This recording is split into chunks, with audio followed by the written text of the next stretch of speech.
Bonjour à tous, cette semaine j'ai dégusté un vin sublime qui est un savagnin houillé du vignoble de l'Étoile.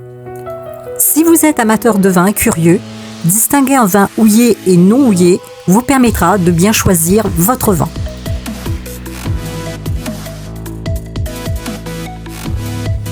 Tout d'abord, découvrons ensemble le vignoble de l'Étoile. Situé au cœur du département du Jura, à l'est de France, à proximité de Lons-le-Saunier, le vignoble de l'Étoile couvre environ 75 hectares. Il bénéficie du statut d'appellation d'origine contrôlée depuis 1937, ce qui fait l'une des plus anciennes appellations jurassiennes. Son nom proviendrait à la fois de la disposition en étoile des 5 collines qui entourent le village et de la présence fréquente des fossiles d'étoiles de mer dans le sol. Le vignoble s'étend entre 250 et 400 mètres d'altitude sur des coteaux orientés sud et sud-ouest favorisant un bon ensoleillement. Les sols sont composés principalement de marnes grises et bleues issus du Jurassique supérieur, souvent mêlés à des éboulis calcaires.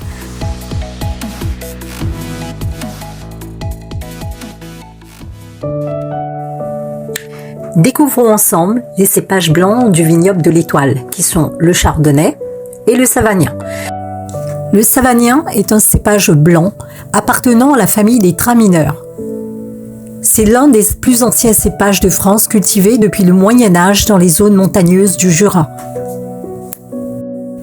Voyons maintenant les différences majeures à connaître entre les vins houillés et non houillés.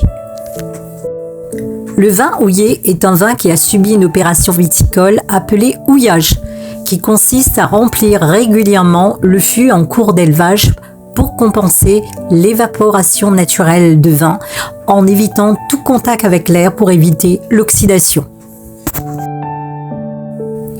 En général, le vin dans les fûts s'évapore tous les 15 jours. La partie de son volume qui s'évapore s'appelle la part des anges.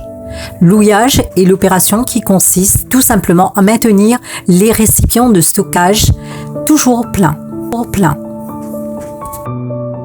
Ce qui permet de préserver la fraîcheur et le fruité du vin.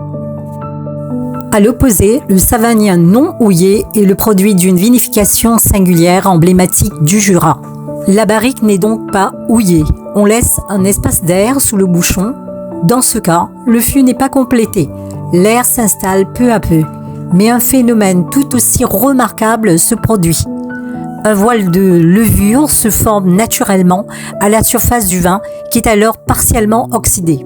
Ce voile va le protéger en partie de l'oxydation directe, tout en transformant profondément son profil.